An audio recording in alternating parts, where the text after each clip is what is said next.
Hey y'all, it's Cammy, a super fly girl from a little big world, also known as the 919. I know you're wondering, Cammy, what are we talking about? And just how did we get here? Well, let me tell you. Pen and Paper Podcast is bringing you all the feels of a little bit of everything for a whole lot of somebodies just like you. I'm bringing to you real conversations, transparency, and a whole lot of love. This is for my dreamers, believers, and for sure, my debaters. So let's dive in together as we touch on topics of family, friendships, relationships, both inward and out, come on, love, music, beauty, and did I mention finances? Oh yeah, we're taking it there. Pen and Paper Podcast is what I like to call your one podcast fits all. Yes. And I can't wait to explore with all of my ladies and my fellas to get just the right perspective and a whole lot of laughs, of course. So sit back, relax, and let's put this pen to the paper, y'all. Welcome back to yet another episode, and I'm just so excited. I'm so excited to have my guy panel today.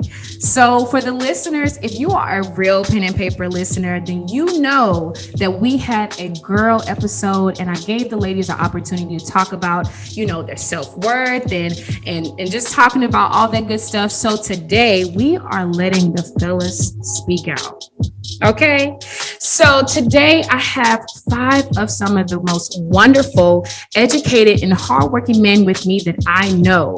And I just know that they are going to give the ultimate uncut truth of what you wanted to know and you never asked. So without further ado, y'all, I just want to introduce them. So I want to start off first with Mr. Jeremiah Favors. How you doing, Jeremiah? I'm doing just fine. How you doing? I'm doing great. So Jeremiah, he received his bachelor's degree in liberal arts sociology with much business and career success. He is also a mentor and an advocate for young men around the world. He stands on the quote that if we opened our eyes and ears half as much as we do our mouths, we would open our mouths half as much. Kyle Woodard is who I have next right now. What's up, Kyle? How you doing? What's going on? Mr. Kyle Woodard, who is truly near and dear to my heart, is first and foremost a family man, y'all. He is one of my favorite cousins, might I add, and he strives to make a difference and saves lives as he is a firefighter. And by all means is a man who is simply going to tell it like it is. And I like to call him Mr. Black Man Don't Cheat himself. Next, I have Mr. Daryl Miles. What's up, Daryl? Good. How you doing?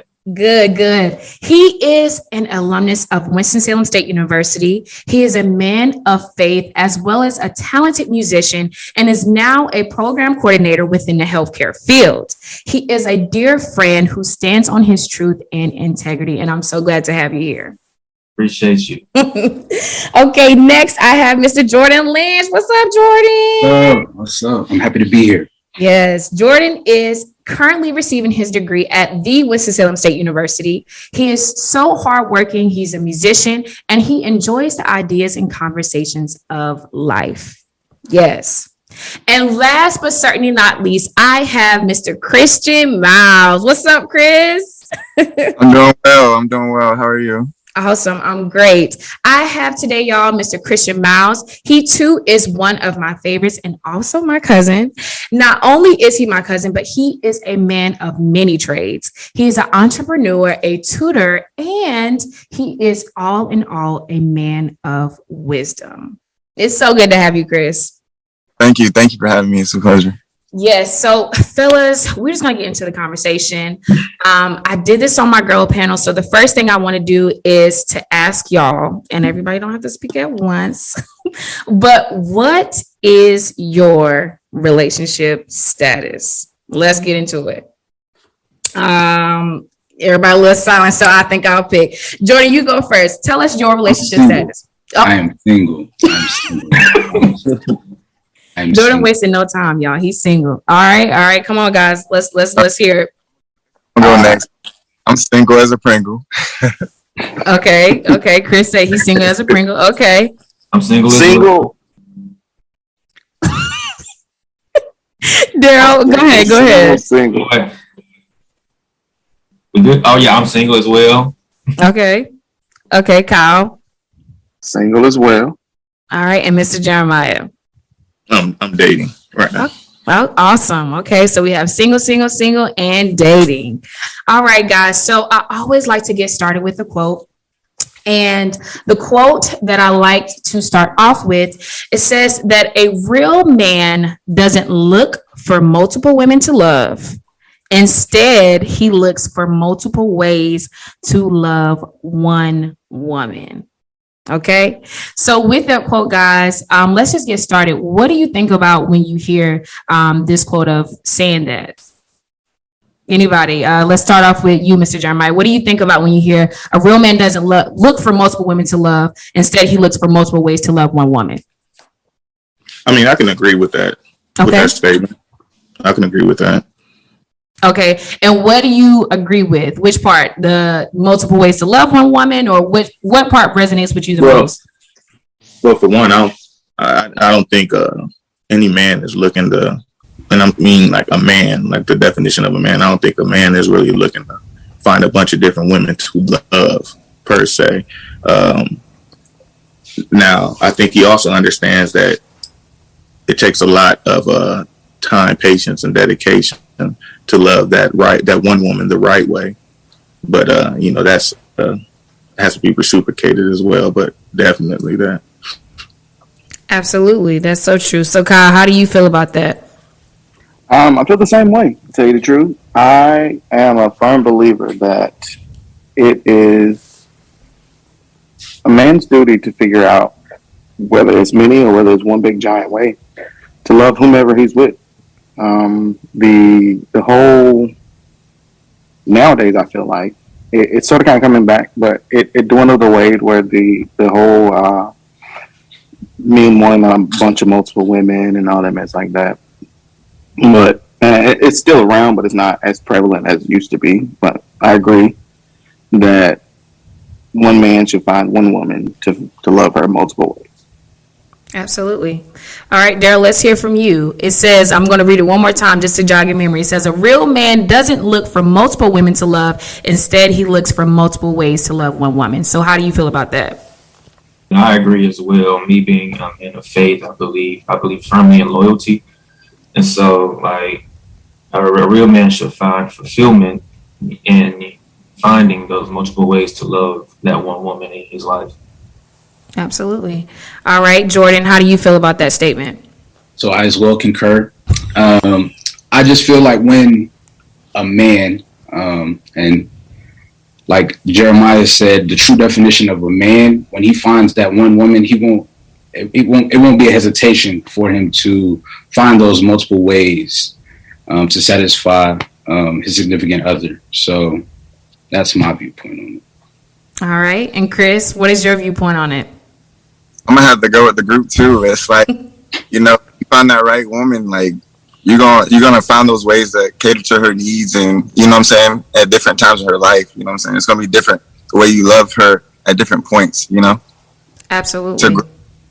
So I agree. So because you guys agree with this statement, you say you find that one woman and you basically are capable of loving. So a lot of women, I guess, would sort of disagree with that statement. Obviously, because we all have different processes of thinking and all that. So what do you guys feel like is the stereotype? Because all of you are not married, right? So if you say, he who finds a wife finds a good thing. So what do you feel like is your stereotype as a man, whether single, married, dating? What is your stereotype that I guess sort of deters this way of feeling that you guys are saying? Let's start off with you, Kyle. How do you feel about that? What is your stereotype that you feel like you get as a single man? the number one stereotype that I get is that I come with everything already prepared. I I like to paint. I like to see myself as a man who has his head on straight, has a great career, working towards another great career, X, Y, and Z.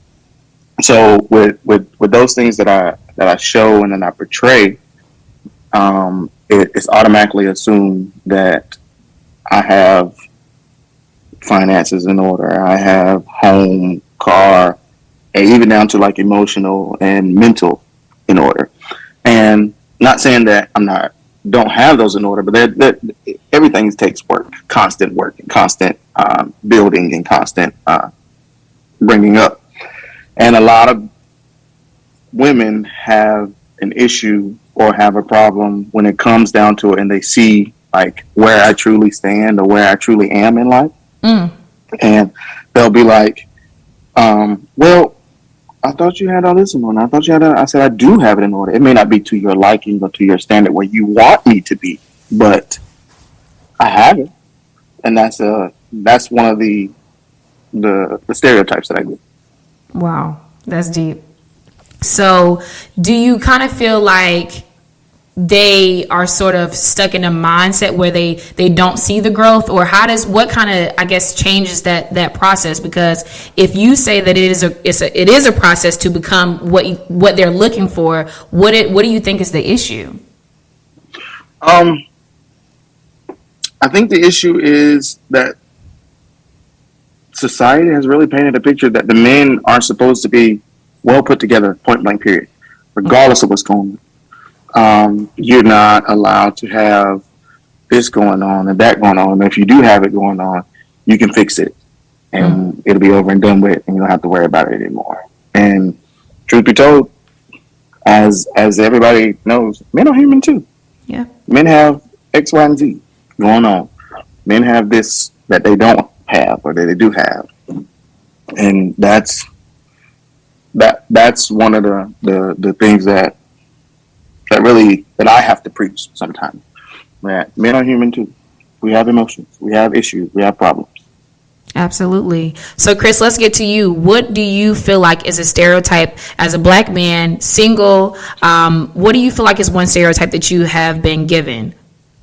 I think it goes along with like age as well. Like if you're young and you're looking for, or you're attracting relationships, you know what I'm saying? You're getting into relationships and people are like thinking you got multiple at one time. Like, I'm the type of person, like if I want to focus on something, you know what I'm saying? Like whatever you put your effort into, it should work out, if it's reciprocated. But, that's how I kind of look at relationships. It's kind of like 100%, not necessarily, he might have this on the side or he might be doing this. Like that was always a stereotype I was approached with, like,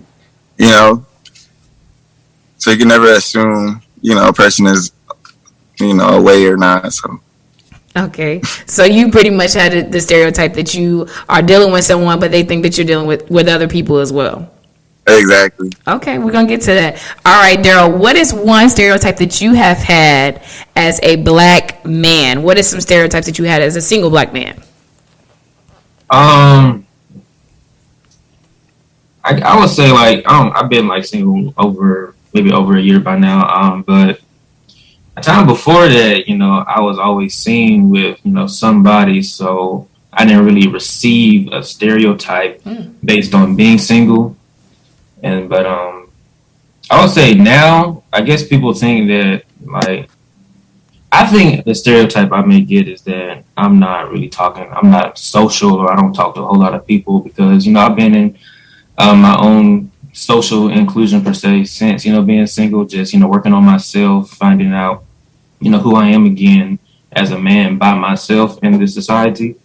So I would think like people think that I'm kind of chill, laid back, not boring per se, but just not really out there. So they think you're not really looking. Yeah. Okay, we're gonna get on that. All right, Mr. Jeremiah, what do you think is a stereotype that you have gotten as a black man? A stereotype as a black man. Okay, so who who is, I guess that would be the question, is like, who would you say is like given the stereotype? So I think I would say from black women. So you being a dating black man, what do you think some stereotypes that you have gotten from black women? I would say probably thinking you're doing too much, or you got a lot going on. You know what I'm saying? Okay. When it's probably not even that at all. You know what I mean? But just when you're basing it off of like society's portrayal or depiction of black men in certain aspects in their life, or if they're at a certain status in their life, they'll just automatically assume as such. But it's probably the furthest from the case. But you know. Wow. Okay. All right. And Jordan, last but not least, what is a stereotype that you have gotten as a black single man? So I can personally say, as a 22-year-old, I can't say I really have had like a stereotype, but I can say as a 22-year-old black man, a word that gets thrown around a lot is toxic. That's toxic. Good. Okay. I would just say a lot of people think that young men, they're single because they want to be fruitful, or, you know what I'm saying, see if the grass is greener. But I will say that this, for me, is a time of like, it's a transitional period. Okay. So it's like, what am I transitioning to? What is the evolution going to be? So I don't feel like that's fair to be with somebody, attached to somebody, that necessarily, and then you get the whole, well, that's toxic because you're selfish, you're worried about you. But necessarily, I'm just trying to get through this whole transitional period. But I would say I personally haven't been like, yeah, this is you single, but I would say toxic is something that gets thrown around in my age group for stereotypes. Okay. So we got toxic, we got you got it all together, we have you're not looking, we have you got too much going on, and that you basically are dealing with a whole bunch of people. So how would you guys say it kind of makes you feel? Because it seems like you're basically coming to the conclusion that a lot of these things are assumptions. So why have you as men tried to clear these assumptions or these stereotypes, or have you kind of just let it be throughout your lifetime? Anybody can go. I think I'm gonna go first on this one. Like, okay.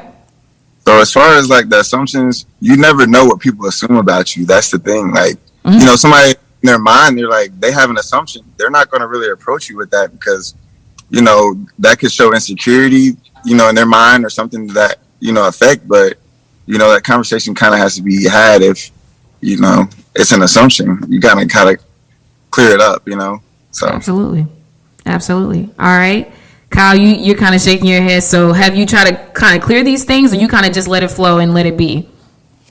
At one point in time, yeah, I did try to clear them, Okay. but you learn, or I've learned from my experience that you sort of kind of beat a dead horse, because once somebody makes their mind up about how they think you are, regardless of what you may show them or how you try to show them, in the back of their mind, they're still going to be like, oh, well, he's just saying that to get where he needs to get or do what he needs to do.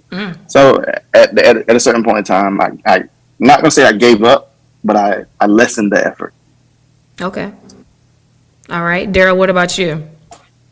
I'm kind of in between as well. You know, there was a time where I would try to clear it up. And, you know, I kind of started, you know, going back to thinking about who I am, trying to become who I'm trying to heal, like how I'm trying to heal as a person. And so now I'm at a place now where I'm just doing me, and I'm not bothered by others' assumptions. Absolutely. All right. Jeremiah, what about you? Have you tried to clear these stereotypes about you? Ultimately, no. Okay. I'm really not putting any time or effort into clearing any type of stereotype that is being presented about me. But to be completely honest, though, I think it's all dependent on your level of interest for that woman. That's true. You know what I'm saying? I think that's what at times people, you know, you if I just answer this like a blanket statement, it wouldn't be actual and factual. It, you know, but depending on the woman. So if it's a woman that I'm really interested in, you know what I'm saying? Like I've been on her heels, trying to get at her for a while, and then she probably has that perception of me. Yeah, you're probably gonna put in a little bit more effort just to prove and show like, no, that ain't what you assume of me or what you think of me. That ain't right and that ain't correct. But if it's a woman that you just, you probably don't have that, like, it wasn't that level of interest wasn't like that initially, then I'll probably be like, no, whatever then. I'm going about my business. Okay. And Jordan, have you tried to clear the stereotypes about you? No. I believe that, like, my actions prove who I am. I'm a very genuine person. So whoever can think whatever, but to be in my presence, that's the real honor. So Okay, I like the confidence. Okay, y'all. So on the previous episode with the girls, right, I had them talk about knowing their worth and, pretty much just basically saying they only entertain guys for certain purposes, and then kind of, when they want somebody genuinely, they take them serious. So are there standards that you have when you are seeking women? Because a lot of women be like, hey, men don't have no type. So I want y'all to kind of defend that statement and tell us, what are the standards, if you have them, for a woman when you are searching? All right, we'll start off with you, Kyle.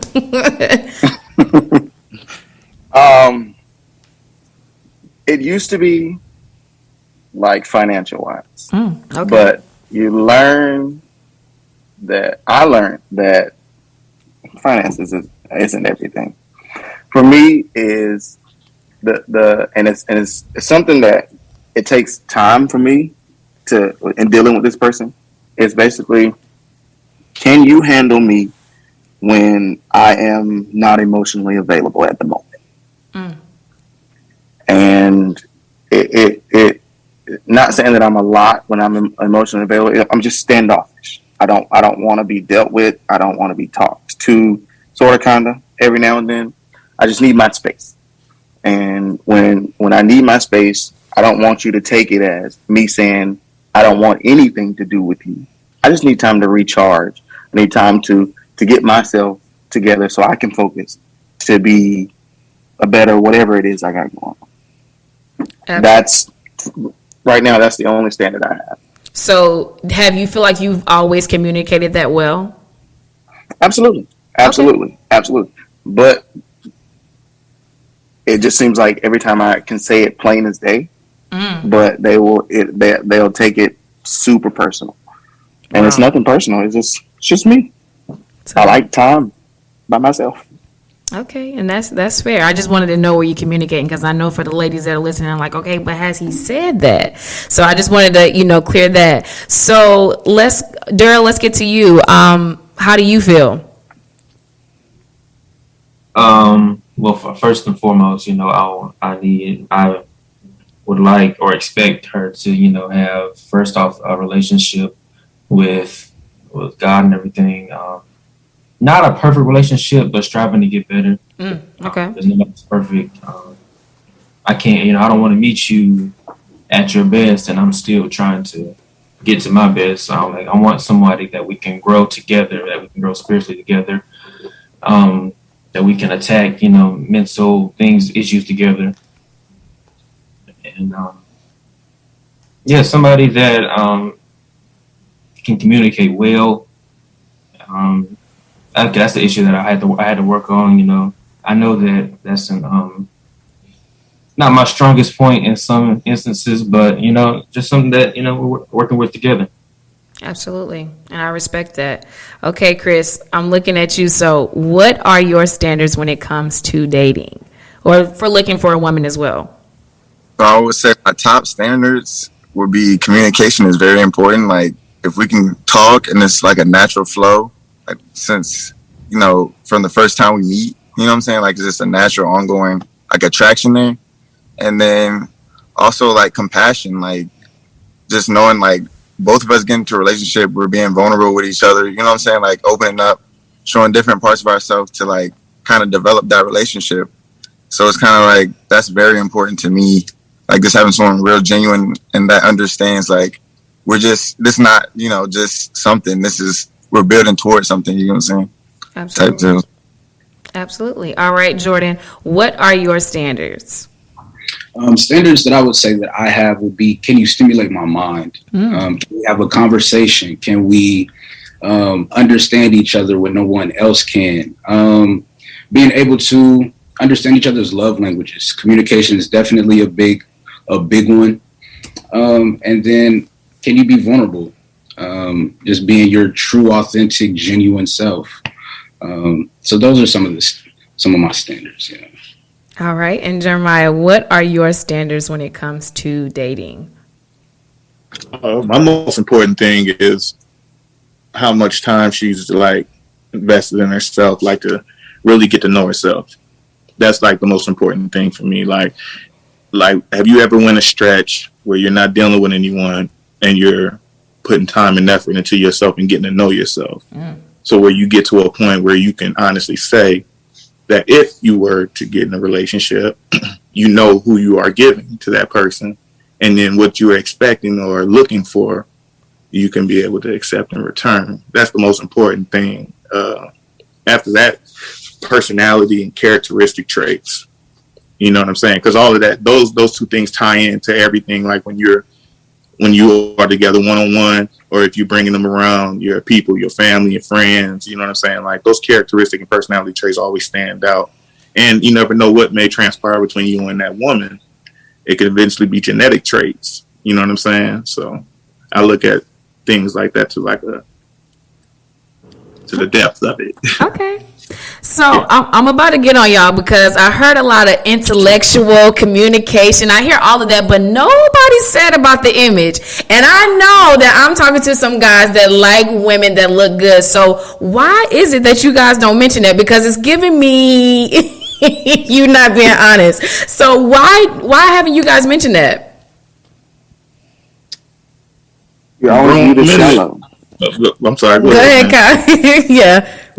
Because I'm always viewed as shallow when I say I want this type of woman, the way she looks or whatever.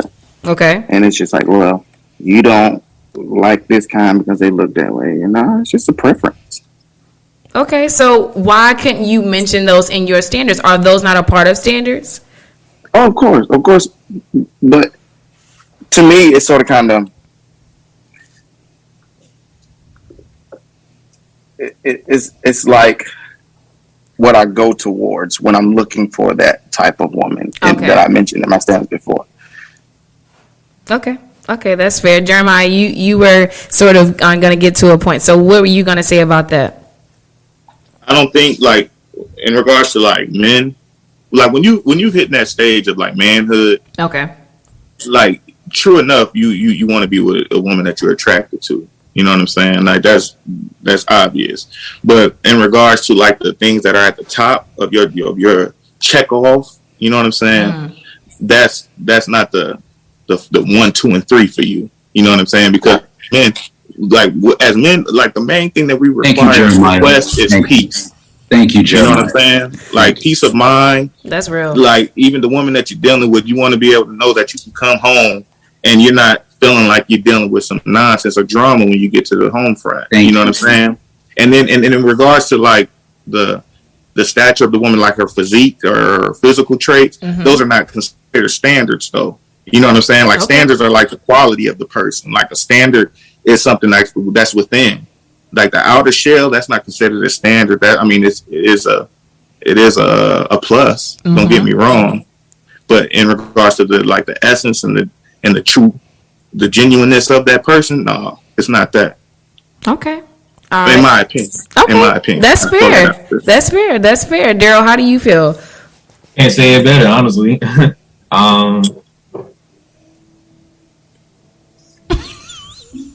He's lost for words. Okay. All right, Jordan, what do you think about the beauty standards? Because you guys didn't mention it. So how do you feel about that? Yeah, no, I honestly really concur with what Jeremiah said. Like when you're at a point where you know what you want or what it is that you are looking for in that someone, those traits that you're looking for or those standards that you're looking for, those will be what propels the attraction to that person. Absolutely. Like if that person is the baddest thing since Wonder Bread, right? she bad, but if you can't stimulate my mind, we can't have a conversation, then you just bad. You just look good. That's facts. You know what I'm saying? So, like I said, I agree with what Jeremiah said. So, yeah. All right, Chris, what about you? Yeah, it's definitely more than a physical connection. It has to be like emotional. You know what I'm saying?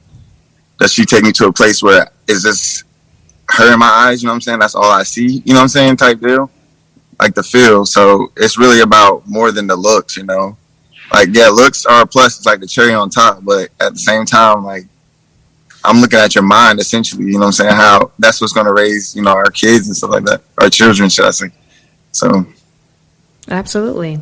And I love that you guys are honest about that, because I think a lot of women sometimes we understand that, you want to look good for your man and you want to feel good and all that stuff like that. But I think recently there's been a number of women that have gotten surgeries and tried to fix their ways. So I feel like there's a big disconnect to what men are saying and what is the truth, because if that was the case, then why is it that a lot of times women, because there are women, I will say this, there are women that want to change their image for themselves, but then there are a number of women that realize that their man is attracted to what they're not. So Jordan, I saw you raise your hand, so let's get to it.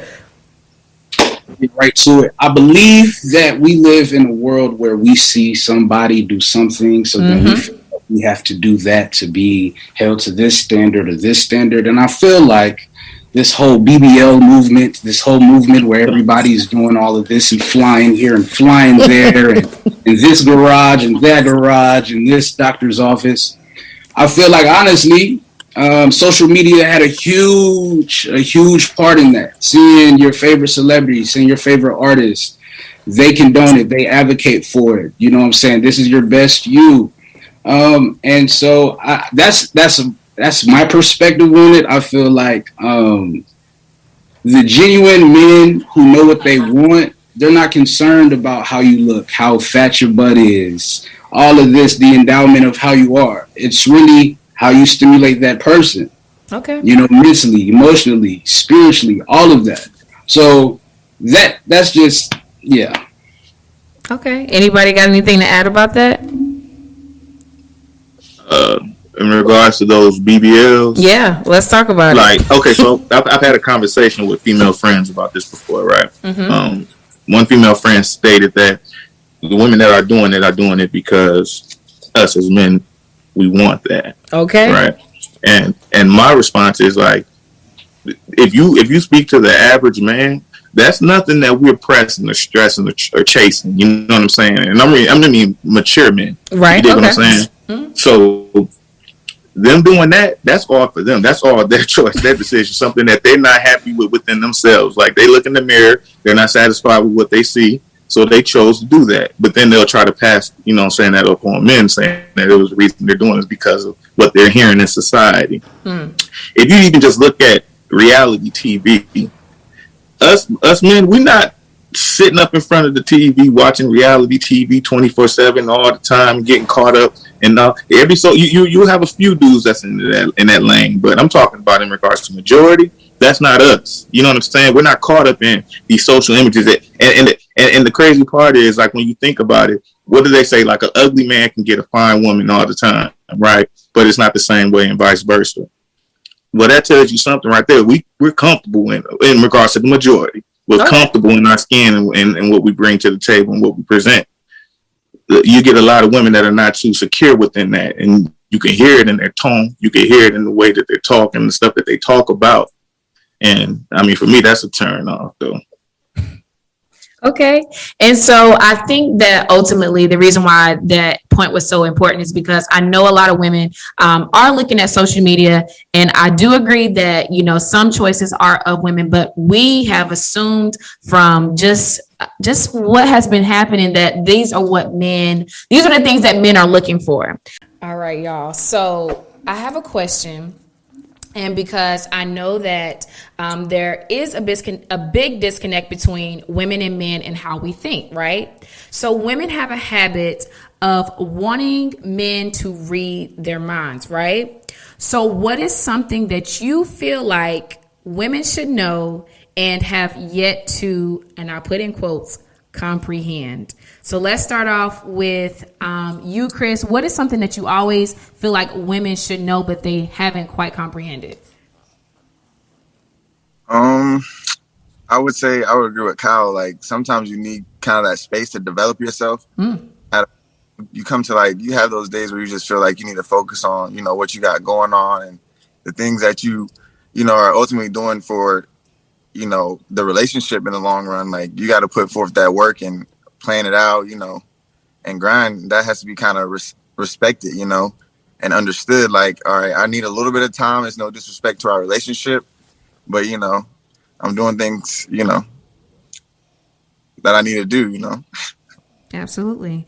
All right, Jordan, let's get into you. What is something that you feel like women should know but have yet to comprehend? Reciprocity is beautiful. I believe I'm a big believer in reciprocity. Sometimes we can get caught up in the whole breadwinner talk. We get caught up in the whole the head of the house, the good old adages. But at the end of the day, sometimes we like to be held to. Sometimes we like to be grounded and be like, all right, look, this is a team effort. We good. So that's what I would say is one thing that women who aren't mind readers but might not be thinking about it or might not be on their mind, but Absolutely. All right, Daryl, what about you? Just like, women have insecurities, men have insecurities. Several insecurities, especially, how we are viewed in society today. The average man is supposed to be that dominant, authoritative, image in society. But like men have days where they don't want to get out of bed. Men have days where they struggle to, talk to somebody. So I guess just understanding that, all men don't have everything well put together in that, social context. Absolutely. What about you, Kyle? What is something that you feel like women should sort of understand a little bit more about men? I agree with the reciprocity statement. Absolutely. Very much so. I am a firm believer as do unto others as you want them to do unto you. Now, don't get me wrong. I'm not asking to be showered in gifts and praised as if I'm the next thing close to God in your world. But show me a little affection. Show me you can show me what I told you I like. Even if it's something as simple as bringing me my favorite drink home for the evening, or when I get home, my favorite TV show is on, or what may have it. Something just that simple. It doesn't have to be this big grand show of look what I've done for you and all the world has to see. Absolutely. A little bit goes a long way. That's so true. And what about you, Jeremiah? What is something that you feel like women should understand more? I agree with the fellas about the reciprocity, but also I think the attention thing. So so to the level and the magnitude of attention that a woman is requesting or required, I'm not saying as men we require that same amount, but I think that you should pay more attention to details, to the fine details of the man that you're in a relationship with. If he's having to remind you on several occasions about certain things, after a while that will become a hindrance in your relationship. And then also just knowing, to the root of it that, we don't see things the same, even though like you would automatically assume that men and women understand that. But I think that's something that women need to like take heed to, that we don't see things the same way as you all see things, and we don't view things in that same aspect, but which makes y'all special. You know what I'm saying? But also which makes us different at the same time, Absolutely. though. But you need to understand, though. You know what I'm saying? We don't view things in the same light. So with knowing that, what you assume or how you feel we should approach certain situations, we may not take that same approach. So let me ask y'all this. Do you feel like you've always given what you've asked for? Do you feel like you've reciprocated the things that you need to to your significant others? Because everybody has been in relationships before, but I feel like sometimes in society there are situations where a woman can ask for something or a man can ask for something, vice versa, and is not reciprocated with that person. So do you feel like you have given what you can give back? Like, do you feel like you can do that? Or have you done that? We'll start with you, Jordan. I would say yes. Okay. I feel like you shouldn't ask anybody more than what you're willing to do. Okay. And so with my past experiences, reciprocity is something that I'm like, yeah, we're in this together. And I can honestly say that, yeah, I try to practice everything that I would maybe want implemented for me. I want to implement that in my significant other's life. Yeah. Absolutely. What about you, Chris? Have you feel like you've always done that? I would say so. Nobody's perfect, but as you date, you learn. You definitely learn, like, okay, certain things. Relationships basically like a gradual growth. You know what I'm saying? It should be. It shouldn't be a decline. I mean, yeah, you might have a plateau here and there, but you got to push through those things, and that's kind of what you learn, just through experience. So. Absolutely. What about you, Kyle? Have you feel like you've always given what you've asked for? Always? No. Okay. To be quite honest, no. There was one individual whom I could honestly say would have given me the world. Wow. Took it for granted. So see how it ended. We're not together anymore. But since then, yes, I've given what I've required. Absolutely. What about you, Daryl? Have you feel like you've always done that? For the most part, yes. Okay. Most part. I also kind of believe, start out like you can hold out. You don't put so much in those beginning stages. Don't give so much of yourself in those beginning stages. Because, towards the end of my relationship, I was going through, it was around COVID. So I'm going through COVID fatigue. Finances aren't where they always were. So we couldn't have those great date nights all the time. We couldn't have those, trips across, to different states or trips to different parks and everything, So, I just believe in finding someone that is able to, work with you through those plateaus and then work with you through those valleys and everything. So. Absolutely. And what about you, Jeremiah? Have you feel like you've always done that? I think I've always provided what I was looking for, but I can't say I've always provided what she was looking for. Okay. So with those situations that probably didn't like work out in my favor, those relationships or situationships that probably didn't work out in my favor, but I learned from those situations, right? So then moving forward, I learned to apply that with the next woman that I end up dating or end up being involved with. So then it sets the expectation of what I'm looking for then, and then it probably end up being a learning experience for her. But sometimes it weighs on the patience or how much time the person is taking to really get to learn and know you. I think it's about learning the person. Absolutely. And so I heard Jordan sort of make a statement about men are said to be the breadwinner. So I want to talk about this because how do you guys sort of define that in your process of, becoming, husbands and wanting to provide for your families? How does that look in your world? So Chris, I'll start off with you. When hearing men are supposed to be the breadwinners, how do you feel about that? Well, I do feel like it is a man's responsibility to provide, the life he wants for his family. You know what I'm saying? So just to be able to do that is a blessing in itself.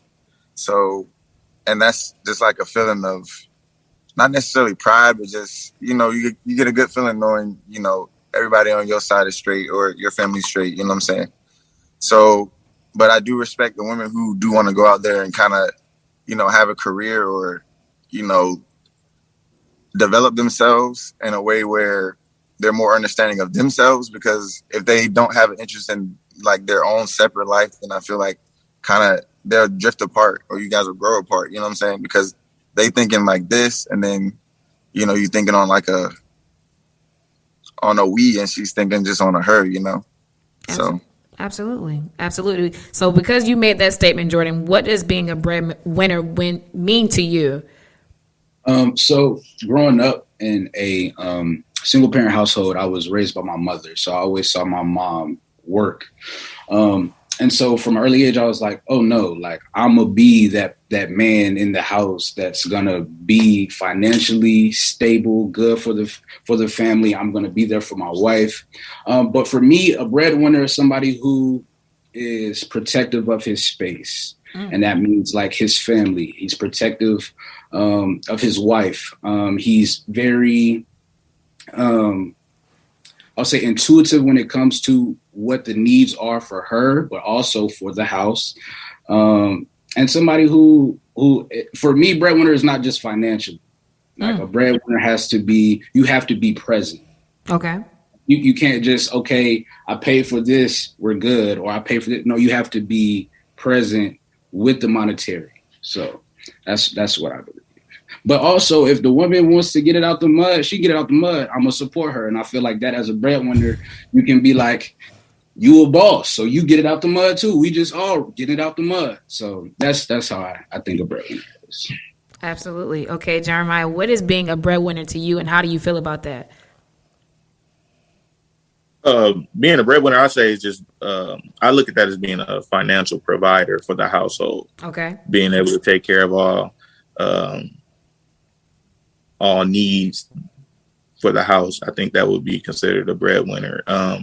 And I think any man would love to be able to do that. You know, financially, just you could tell your wife, baby, you don't have to work if you don't want to. You know what I'm saying? I got everything covered. Just take care of the home front. I think any man would love to be able to put his family in that situation. But we're living in reality though. You know what I'm saying? And in these times that we're living in now, with the cost of living now, is unless you got a couple of streams of revenue coming in the household, very few men, let alone men or women, are able to do that. You know what I'm saying? So, I mean, you have to use your common sense in your household. I would suggest you use your common sense to what's best for that house. If it requires both parents to work, then do what's needed. You know what I'm saying? Absolutely. Don't put all that onus and stress on one person. You know what I'm saying? I don't know. I think that's not sensible at all. Okay, and we're gonna get into that. So, Kyle, what is a breadwinner to you, and how do you sort of define that in your world? For me, a breadwinner is just a point of reference where anybody in your household can come and draw from. But they have to know the limits of drawing from that individual. That's another big thing part.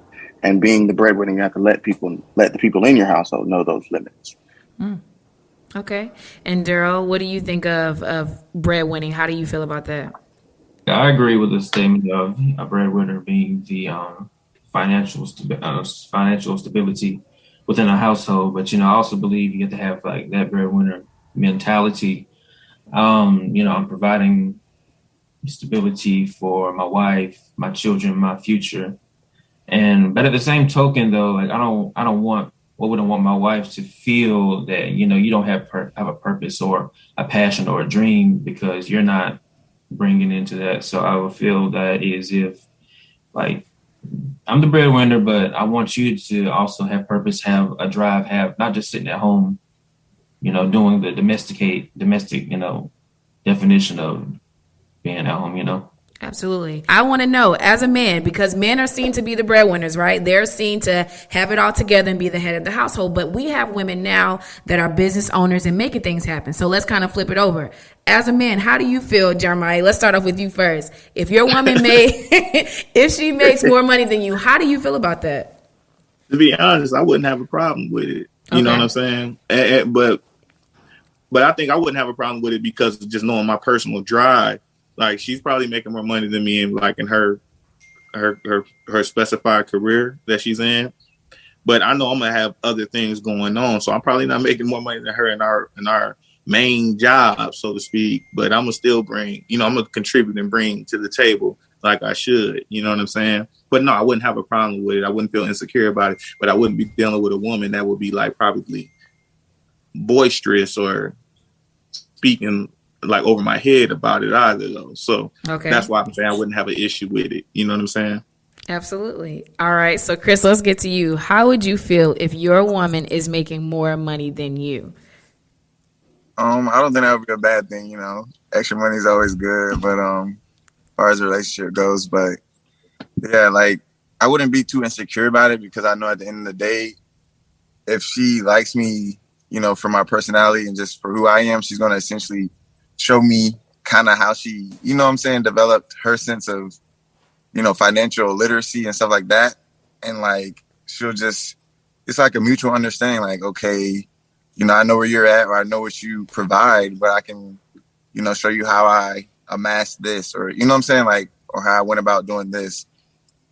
So it's just almost like I don't know, just like a mutual like understanding, like, okay, that it is what it is type deal. Okay. But yeah. Okay. And Kyle, how do you feel if your woman is making more money than you? As a man, can you truthfully handle that? Absolutely. Okay. Absolutely. It would not bother me one bit. Okay. And why wouldn't it bother There you? is. I've been in a situation. Okay. I've been in a situation where an individual I was dealing with was making almost double what I was making. Wow. And it was great in a sense of I didn't have to in the beginning stage have to try to impress as much because they already had and they didn't want. The only thing they truly wanted was me. Wow. Okay. I respect that. Jordan, what about you? If somebody's making more money than you, how would you feel? I personally wouldn't have a problem with it because I know some way, somehow I will be benefiting from that. Even if it's just simple as, hey, I know we got date nights planned. You know what I'm saying? We got date nights planned because you bringing in the big bucks. You know what I'm saying? That's big money right there. Okay. You know that's big money. So, but no, respectfully though, it's all about your mind, like your perspective. Like I know some men that would be prideful about that. Like they would be like, oh no, I'm a man. So, but it's all about knowing like I wouldn't just be broke. I know that I wouldn't be just negligent. I wouldn't. So I know that we would be good. That's so I wouldn't have a problem. Absolutely. I love that. What about you, Daryl? How would you feel if your woman is making more money than you?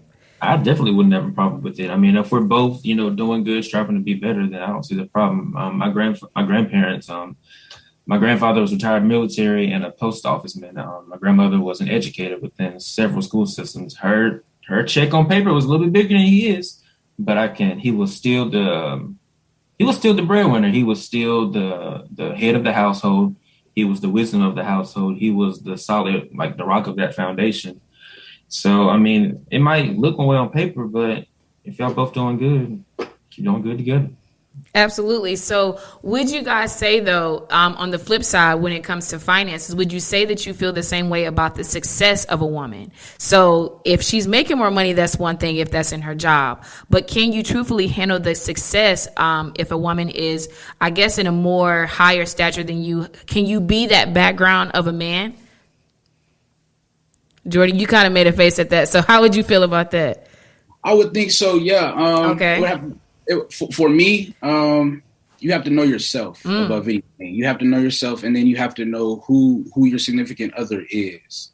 And if you guys have a foundation that's built on at by any means necessary or anything other than we're solid, no matter how big this gets individually, how big this gets together jointly, we're still good at the end of the day. Then if you are powerful and in the limelight, then you're in the limelight. I will be here to support you, and that's my biggest thing is support. And I just want that to be reciprocated. Absolutely, I respect that. What about you, Daryl? I agree as well. But also, I can understand it can be challenging. You know, let's say someone has such a successful career. They're having to travel. They're having to put on conventions, they're having to do conferences, several business trips within a year. Somebody has to stay back and take care of the kids. So I can understand that you may feel a little set back by that. But again, it's just, it depends on the relationship. It depends on the understanding and the intricate works within that relationship. Absolutely. And so, Jeremiah, what about you? What about success? So you said, with money, everybody's pretty much said that they're okay with it. But what about if she's more successful? I mean, I wouldn't have a problem with it. I think the biggest thing would be, as a man, your level of security. You know what I'm saying? Like, you can't be an insecure man in a situation like that. And then also for the woman, her level of comfort being in that position. Don't feel like you have to overcompensate or feel like you have to do more than, or feel like you have to minimize yourself to appease me or to make me feel better about it. You know what I'm saying? And I think that's a big thing in regards to with relationships is the level of security and also the level of comfort that you have in that relationship. Absolutely. I respect that. What about you, Kyle? To be honest, I think you sort of gonna have to. If you're okay with her making more money with you, and everybody knows that with more money comes more responsibility. And with that responsibility, you are more known. And so that level of success is almost contingent upon the amount of money that you make.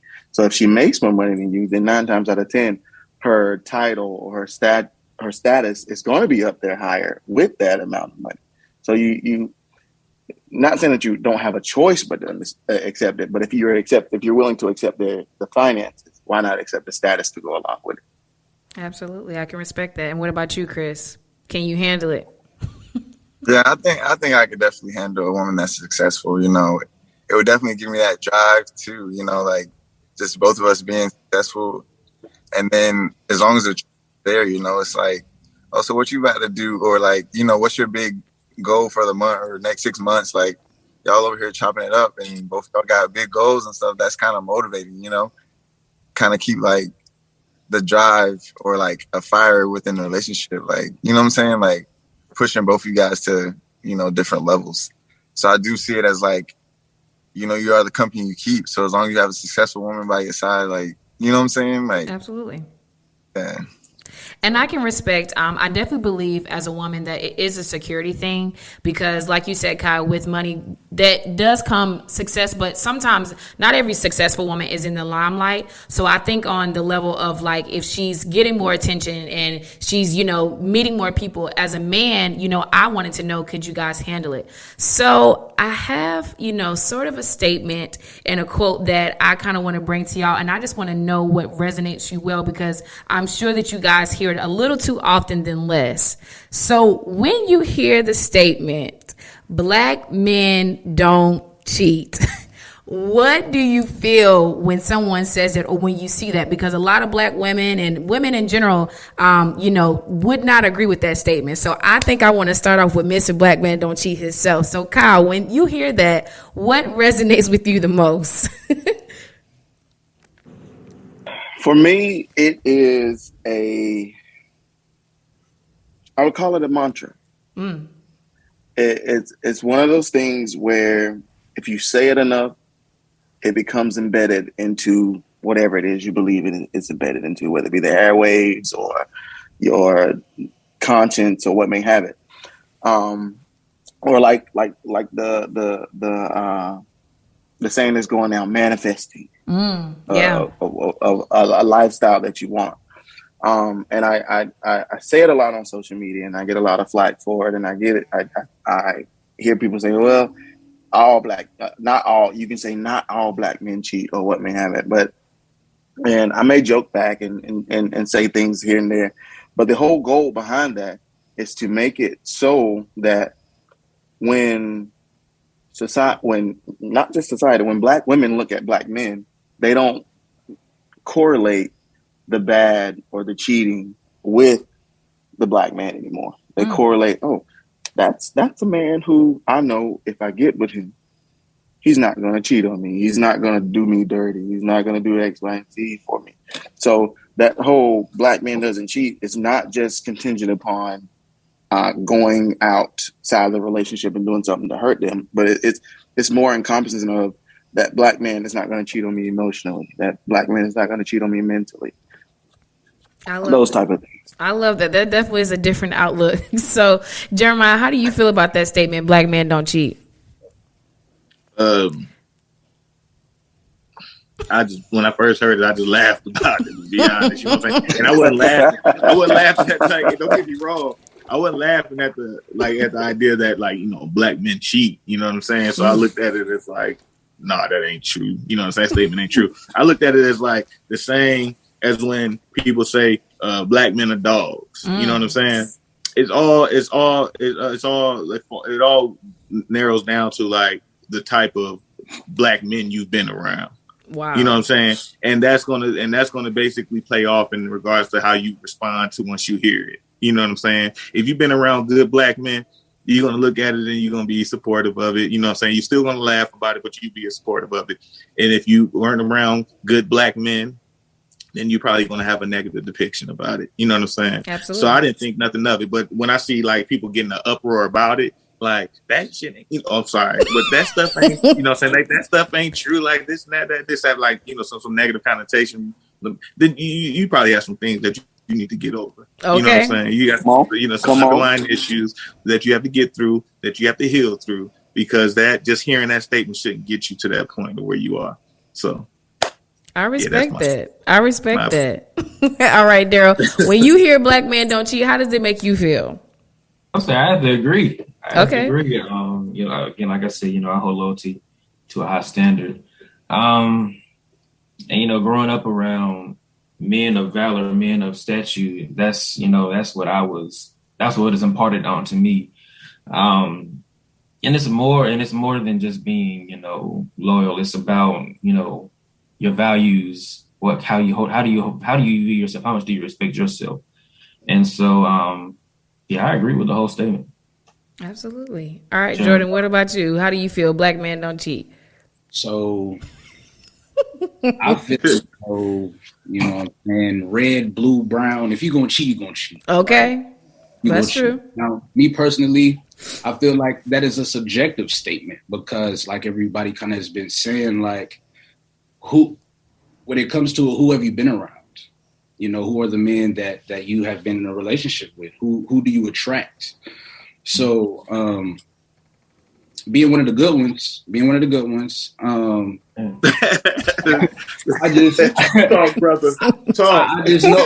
just know that, you know, black men don't cheat. Okay. Amen. And he's standing on it.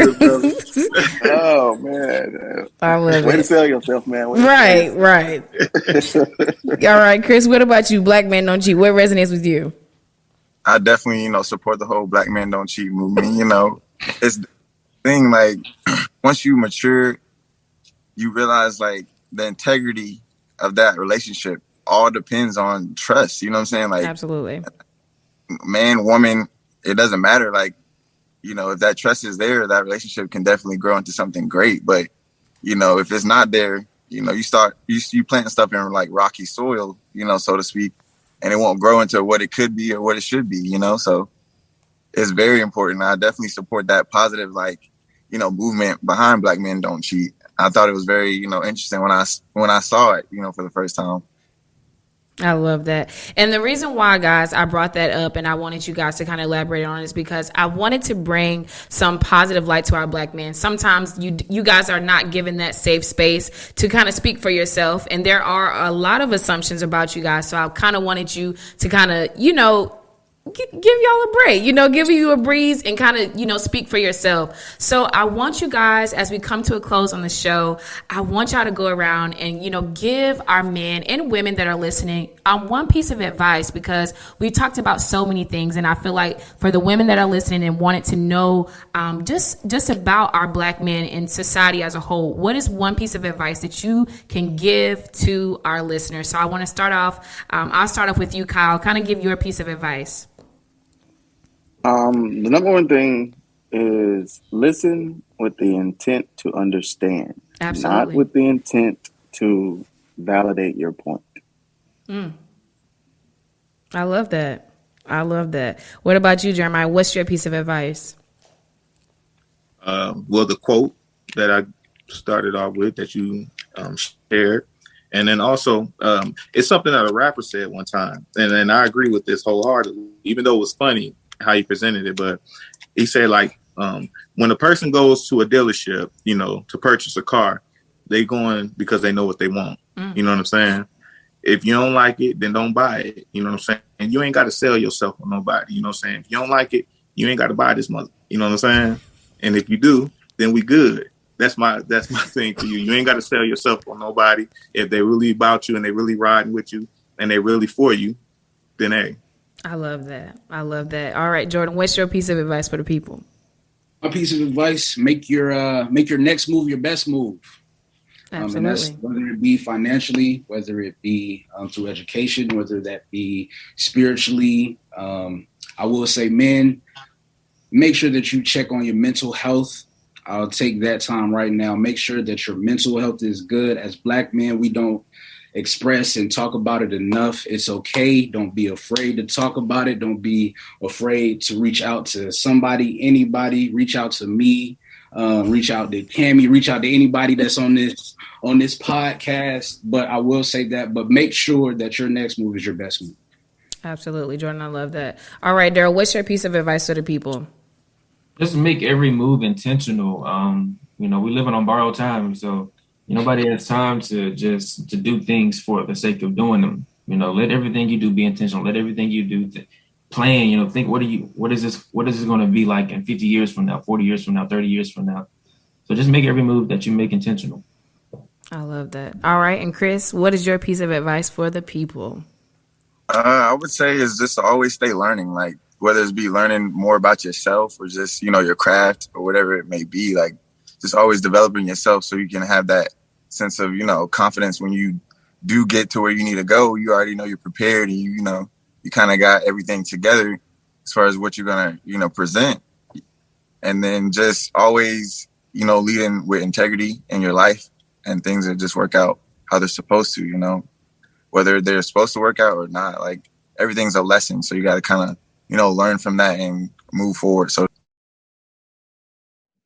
Absolutely. I love that. And guys, I always like to give a piece of advice. And I want to say to my listeners to be sure that you are literally, utilizing, your Black men that are around you to give you wisdom and always be open to learn. I think that you guys all share some great pieces, relational and personal. And I just want to thank you guys for coming and sharing. And this is just a part one. I got to get you guys back on the show because I love that each of you were so vulnerable and you shared. And to my listeners, y'all just be on the lookout for these guys to come back. All right, y'all, we're out.